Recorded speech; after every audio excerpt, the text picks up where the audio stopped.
Hello friends, कैसे हैं आप लोग। आई होप अच्छे होंगे और अच्छे से पढ़ाई भी कर रहे होंगे। फ्रेंड्स, आज हम लोग समानाधिकरण तत्पुरुष समास को देखेंगे।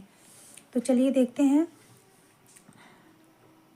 डॉक्टर बाबूराम सक्सेना कृत संस्कृत व्याकरण प्रवेशिका में समानाधिकरण तत्पुरुष समास।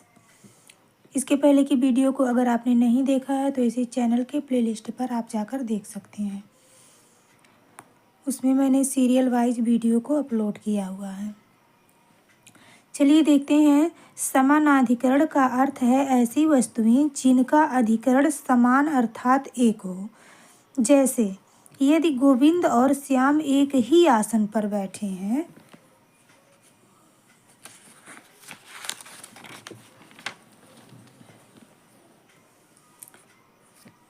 हों तो वह आसन उन दोनों का समानाधिकरण हुआ। यानी जैसे एक सोफ़ा है, मान लीजिए, अगर उस पे दो लोग बैठे हैं तो वो समानाधिकरण के अंतर्गत आएगा। किंतु यदि दोनों अलग अलग आसनों पर बैठे हों तो अलग अलग अधिकरण हुआ। यानी कि अगर अलग अलग दो कुर्सियां हैं, उस पे दो लोग बैठे हैं तो उसको क्या कहा जाएगा? व्यधिकरण वो कहा जाएगा। ठीक है। इसी प्रकार यदि एक ही समय में दो मनुष्य उपस्थित हों तो उनकी उपस्थिति समानाधिकरण हुई, और यदि भिन्न भिन्न समय में हो तो उपस्थिति व्यधिकरण हुई। इसी प्रकार शब्दों के विषय में भी, जैसे राज्ञः पुरुषः, इसमें यह आवश्यक नहीं कि राजा और उसका पुरुष दोनों एक स्थान और एक समय में हो, इसलिए यहाँ समानाधिकरण नहीं है। किंतु कृष्णः सर्पः, यहाँ कालापन सांप के साथ साथ है। वह सांप जहाँ जहाँ और जिस जिस समय में रहेगा, कालापन भी उसके साथ साथ रहेगा, नहीं तो उसको कृष्णा सर्पः नहीं कह सकेंगे। इसलिए इस उदाहरण में समानाधिकरण है। यहाँ पे बाबूराम सक्सेना समझा रहे हैं, बहुत अच्छे से इन्होंने उदाहरण पेश किया है। यानी जैसे यहाँ पे राज्ञः पुरुषा है तो ये राज्ञः में षष्ठी है और पुरुषा में प्रथमा है। तो ये क्यों लगा है, इसका अर्थ इन्होंने बताया। और ये व्यधिकरण समास के अंतर्गत आएगा। राज्ञः पुरुषा और कृष्णः सर्पः, ये जो है समानाधिकरण तत्पुरुष के अंतर्गत आएगा। इसमें प्रथमा विभक्ति कृष्णा में भी है और सर्पः में भी है।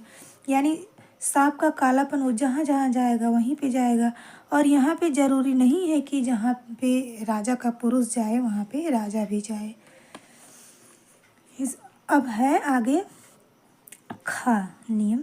तत्पुरुष समास का लक्षण ऊपर बताए हैं कि ऐसा समास जिसका प्रथम शब्द दूसरे का विशेषण स्वरूप हो।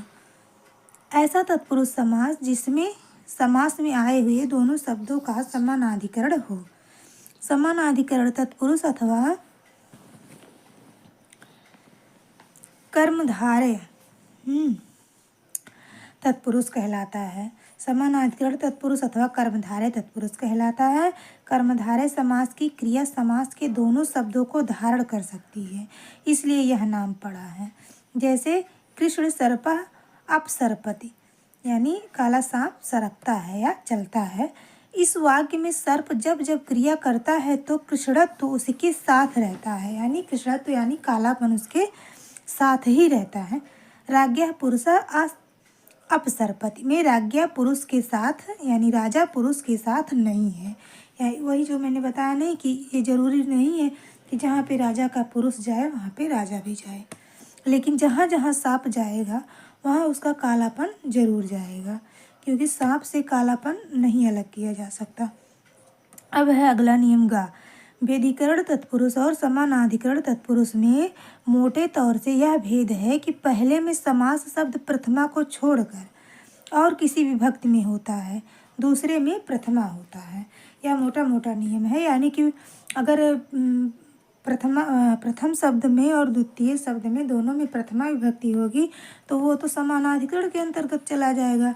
उसके बाद अगर आगे द्वितीय विभक्ति में या तृतीय या चतुर्थी, तो उसी तरह से समास को बताया जाएगा कि ये द्वितीय तत्पुरुष है या तृतीय तत्पुरुष।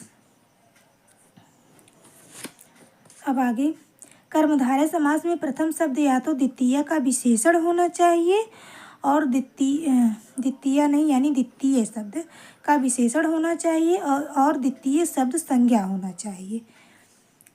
कर्मधारय समास में प्रथम शब्द या तो द्वितीय का जो द्वितीय शब्द रहेगा उसका विशेषण होगा या तो और द्वितीय शब्द संज्ञा रहेगा, जो दूसरा शब्द रहेगा वो संज्ञा रहेगा, अथवा दोनों संज्ञा हो, दोनों भी संज्ञा रह सकते हैं। किंतु प्रथम विशेषण स्थानीय हो अथवा दोनों विशेषण हो जिसमें समय पड़ने पर किसी तीसरे शब्द का संयुक्त विशेषण रहे। नीचे कई प्रकार के कर्मधारय समास दिए जाते हैं। अब नंबर का जब प्रथम शब्द विशेषण हो और दूसरा विशेष्य तो उस कर्मधारय समास को विशेषण पूर्व पद कर्मधारय कहते हैं। यानी समास में अगर पहला पद यानी पहला पूर्व पद विशेषण रहेगा और दूसरा विशेष्य रहेगा तो उस कर्मधारय समास को विशेषण पूर्व पद कर्मधारय कहते हैं। जैसे देखिए कृष्णः सर्पः तो हो जाएगा कृष्ण सर्पः। तो इसमें कृष्णः जो है विशेष प्रथम ये विशेषण रहेगा। कृष्णा यानी काला, कैसा सांप, काला सांप, और जिसकी विशेषता बतलाई जाती है वो विशेष्य होता है, तो सर्प जो है विशेष्य हो जाएगा। अब है नीलम उत्पलम, नीलोत्पलम, रक्तम कमलम, रक्त कमलम। ठीक है, अब अगले नियम के अनुसार किम शब्द का अर्थ जब खराब बुरा होता है तब इस पद का समास किसी संज्ञा से होकर पूरा कर्मधारय समास हो जाता है। जैसे कुत्सितः पुरुषः तो किम पुरुषः। किम शब्द का अर्थ जब खराब या बुरा अर्थ में होता है तो इस पद का समास किसी संज्ञा से होकर पूरा कर्मधारय समास हो जाता है। कुत्सितः पुरुषः तो किम पुरुषः, कुत्सितः देशः तो किम देशः, कुत्सितः सखा किम सखा, और कुत्सितः प्रभा तो प्रभु तो किम प्रभु। अब है अगला समास नंबर खा, उपमान पूर्व पद कर्मधारय। यानी अगर पहला पद उपमान रहेगा तो वो उपमान पूर्व पद कर्मधारय के अंतर्गत आएगा। जैसे यहाँ पे नियम देखिए, जब किसी वस्तु से उपमा दी जाए तो वह वस्तु जिससे उपमा दी जाए और वह गुण जिसकी उपमा हो मिलकर कर्मधारय समास होंगे। यानी एक इसमें उपमेय होगा और एक उपमान, यानी किसी चीज़ की तुलना किसी चीज़ से की जाएगी। और इस समास का नाम उपमान पूर्व पद कर्मधारय होगा। जैसे घनः इव श्यामः, घन श्यामः, यानी काला कैसा, तो बादल के समान। तो यहाँ पे एक उपमान है, यानी तो उपमान जैसे घन उपमान हो गया और ये श्यामः जो है उपमेय हो गया, तो घन श्यामः बना। चंद्रः इव आह्लादकः तो चंद्राह्लादकः बना। अगर आगे उपमान रहेगा पूर्व पद तो वो किस कैटेगरी में रखा जाएगा, उपमान पूर्व पद कर्मधारय में। अब देखिए प्रथम उदाहरण में किसी वस्तु की बादल से उपमा दी गई और यह बतलाया गया कि वह वस्तु ऐसी श्याम है जैसे बादल। यहाँ बादल उपमान और श्याम सामान्य गुण है। इसी प्रकार दूसरे उदाहरण में चंद्र उपमान और आह्लादक सामान्य गुण है। इस समास में उपमान प्रथम आता है, इसीलिए इसको उपमान पूर्व पद कहते हैं। अब अगला समास है गा, उपमानोत्तर पद कर्मधारय। जब उपमित यानी जिस वस्तु की उपमा दी जाए उसको क्या कहेंगे, उपमित, और उपमान जिससे उपमा दी जाए दोनों साथ साथ आवे तब उस कर्मधारय समास को उपमानोत्तर पद कर्मधारय कहते हैं। क्योंकि यहाँ उपमान प्रथम शब्द ना होकर द्वितीय होता है। यहाँ पे उपमान प्रथम शब्द नहीं रहता है, इसमें द्वितीय शब्द उपमान रहता है।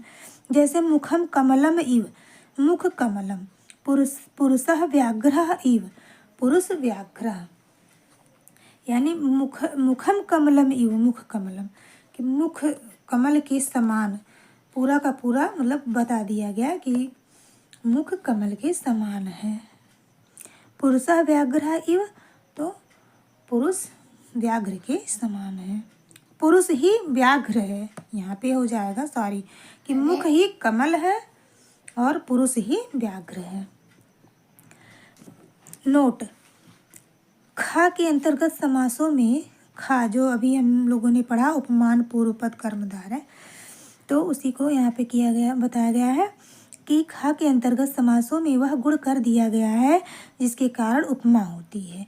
यहाँ गा यानी उपमान उत्तर पद कर्मधारय के अंतर्गत समासों में वह गुण प्रकट नहीं किया जाता, केवल यह बता दिया जाता है कि उपमेय और उपमान समान है।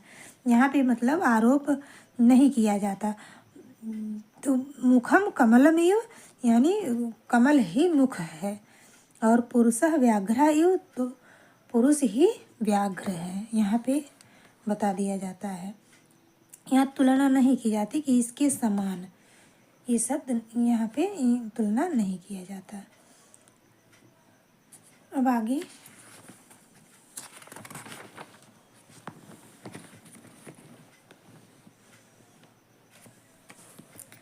मुख कमलम पुरुष व्याघ्र आदि इस श्रेणी के समासों का दो प्रकार से विग्रह कर सकते हैं।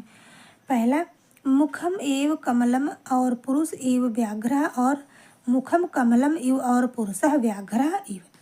पहले को रूपक समास कहेंगे क्योंकि एक पर दूसरे को आरोप किया गया है। काव्यों के प्राचीन टीकाकारों ने ऐसे रूपक समास के स्थलों पर मयूर व्यंजकादि समास माना है, और दूसरे को उपमित समास कहेंगे क्योंकि इसमें उपमा है। अब अगला समास है विशेषणों उभय पद कर्मधारय, यानी दो समानाधिकरण विशेषणों के समास को विशेषणों उभय पद कर्मधारय कहते हैं। उभय पद यानी दोनों पद अगर विशेषण रहेंगे तो ऐसे समास को समानाधिकरण विशेषणों उभय पद कर्मधारय समास कहेंगे। जैसे कृष्णश्च श्वेतश्च, तो कृष्ण श्वेतः अश्वः। इसी प्रकार दो त प्रत्यय के में अंत होने वाले शब्द जो वस्तुतः विशेषण ही होते हैं इसी प्रकार समास बनाते हैं। जैसे स्नातश्च अनुलिप्तश्च स्नातानुलिप्तः। दो विशेषणों में से एक दूसरे का प्रतिवादी भी हो सकता है, जैसे चरंच आचरंच चराचरम जगत, कृतंच अकृतंच कृताकृतम ये कर्म। तो फ्रेंड्स हमारा ये समास यहीं पे समाप्त होता है। अब आगे के वीडियो में द्विगु समास को पढ़ेंगे। तब तक के लिए नमः संस्कृताय।